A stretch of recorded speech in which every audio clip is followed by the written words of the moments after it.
Vox Box Podcast, Episode 8. Remember, no matter what anyone tells you, 6-foot green rabbits are canon. Canon, I say! What is thy bidding, my master? There is great disturbance in the fort. The Vox Box Star Wars Podcast.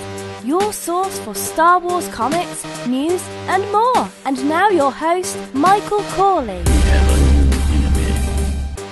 Welcome back to Vox Box Star Wars Comic Book Podcast. I'm your host, Michael Corley. Thank you so much for listening today. We are covering the 8th Star Wars comic book from the original series. We open with Han Solo being accosted by a large green alien. He was about to talk to 3 locals. I should note that in the last comic, the 3 locals were portrayed as very stereotypical Asian gentlemen, and in this one, they're 3 white dudes. It just completely changed.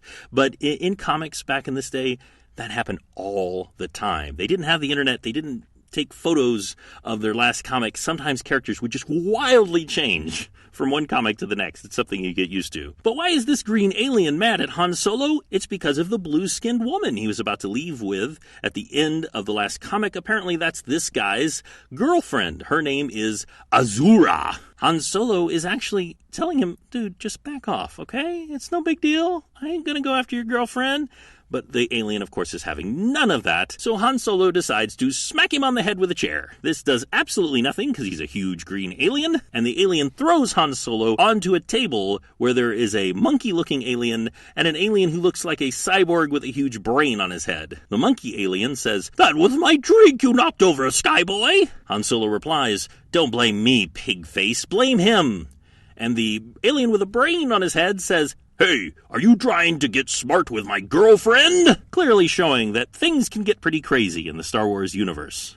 Now the alien with the brain on his head is trying to punch Han Solo. Han Solo is able to punch him off, but he is not paying attention that the great alien's coming up behind him and knocks him to the back of the bar.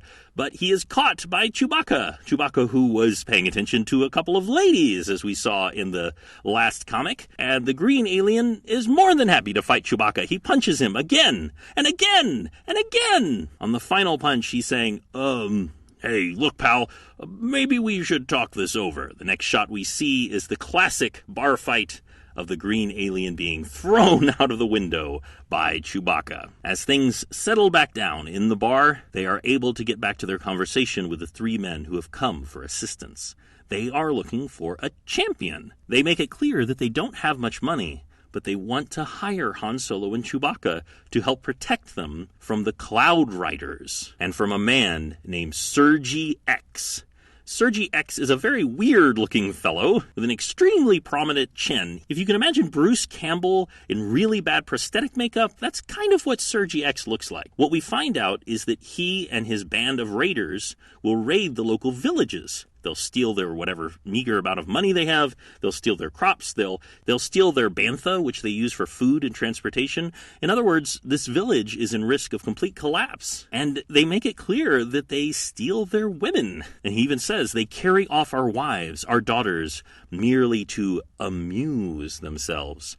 That is very creepy. And Han Solo agrees. Now, he's not going to get much money, but right now he has no money, and he's kind of desperate to raise money to help pay off Jabba the Hutt. We see later a line outside of the small room that he's staying in, and a group of people coming to be hired. The first one is a cat-like alien with blue skin, almost purple, and he's covered in small spines. He identifies himself as Hedgie. We find out that he's part of a race known as Spiners, and that there aren't many of them left in the galaxy, but they are feared throughout the galaxy with their ability to throw these spines with incredible accuracy. Next is a very typical woman of the comics of these days. She has white hair, she has very little clothing on, and she's got a red rose in her hair. We find out that her name is Amazia, and Han Solo knows her. She ran the Black Hole Gang. He had heard that she was dead. She had heard that he was dead because of Jabba the Hutt. So they are even. Amazia has cat-like eyes, but otherwise looks fairly human. But the next one is perhaps the one that you will find the most interesting, and that is Don Juan Quixote. By the way, it's spelled slightly differently, but pronounced exactly the same as Don Quixote of our Earth's fiction. And you know what that means, people?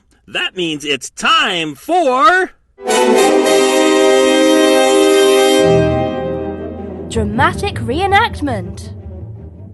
I am Don Juan Quixote of the Jedi Knights. Nonetheless, I am a true Jedi, master of the Force, and wielder of the lightsaber.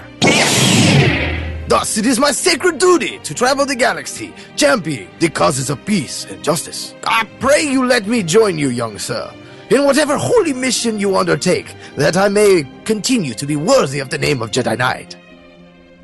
That wonderful reading of Don Quixote was by Mark Hurlman. Mark Hurlman is one of the hosts of the Star Wars Report and a friend of this show, also a host of Star Wars Beyond the Films. You can find his podcast at starwarsreport.com. Thanks, Mark. What an awesome reading of Don Quixote. Now, as Don Quixote is leaving, Han Solo is whispering to Chewbacca, does he even realize that Darth Vader destroyed the Jedi years ago? But Han Solo decides to play with it. He says, all right, Don Juan, you've made the team, but only if you swear to uphold the Republic and serve and defend the right of stuff and so forth. And Don Quixote kneels before him, raises his lightsaber. Yes, Don Quixote has a lightsaber, and he says that I swear, young sir. We next see that the green-skinned alien is trying to cut in the line to get in to see Han Solo, and the alien who he's cutting in front doesn't really appreciate it. We see that this alien is an adorable-looking green rabbit, but a 6-foot-tall green rabbit in a red spacesuit. And when this green-skinned alien tries to push through, the rabbit alien kicks him very hard in the chest and knocks him down the stairs. The green-skinned alien called him a rodent, and he says, I ain't no rodent. I'm what you call your basic lepus carnivorous, a meat-eating, rockin'-riding rabbit to you, Junior. Oh, yeah, and give your regards to the boys in the bar. We find that this alien's name is Jaxxon, or Jax for short, and as you've probably heard from the beginning of this podcast, he's one of my favorite crazy characters that they introduce in the Star Wars comic book universe. Last but not least is a young boy, a young blonde boy, who's known as the Star Killer Kid. He says that he's really good with a blaster, and he has a droid with the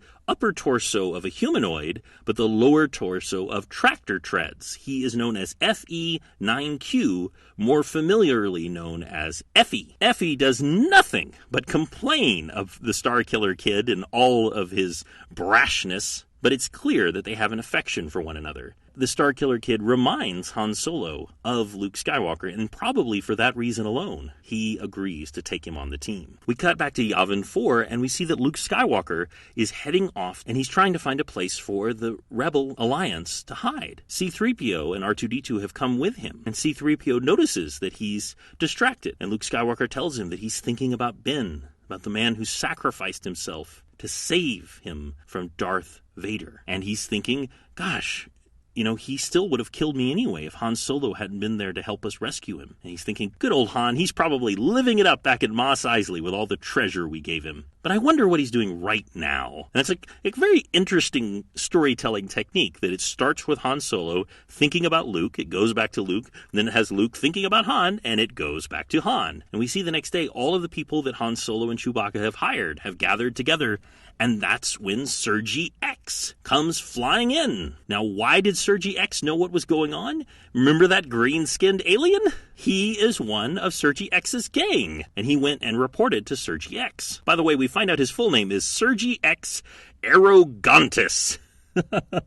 Oh, Star Wars, you have the most delightful names. Now, in a very interesting moment, Sergi X says, look, I'm not going to pay you much, but I can easily pay you more than these villagers. Here, just take some money and leave. And Han Solo says no. He may not be the most honorable person in the world, but he has his own code of honor, and he will not leave these villagers to the hands of someone like Sergi X. The Star Killer Kid thinks that this is the moment to take out Sergi X and tries to shoot him. With a quick call from Han, Amazia clocks the Star Killer Kid. Why? Because they're completely surrounded by the men, and they would just be shot very quickly even if he had managed to hit Sergi X. Han Solo gives Sergi one final time to back off, and Sergi says, "If you persist, you will be nothing more than one more lifeless corpse twisting in the desert wind." And Han Solo says, "Let's get moving, star hoppers. We've got some bantha writing to do. Are you ready for a story where a bunch of ragtag heroes take on an evil space pirate? Then, my friend, you are in for a treat." I want to thank everyone who has liked the Facebook page for the Vox Box Star Wars podcast. If you don't mind, if you want to go and give it a like there, we are having lots of fun. We share tons and tons of Star Wars news and all the craziness that's going on with the new movies. I would love to see you there. Make sure and drop me a line. All you need to do is go to Facebook and put in Vox Box Star Wars podcast. You have a wonderful day, and may the Force be with you. You failed, Your Highness. I am a Jedi, like my father before me. So be it, Jedi. Thank you for listening to the Vox Box Star Wars podcast. Join the Vox Box Facebook page to keep up with the community. Have a great day, and may the Force be with you.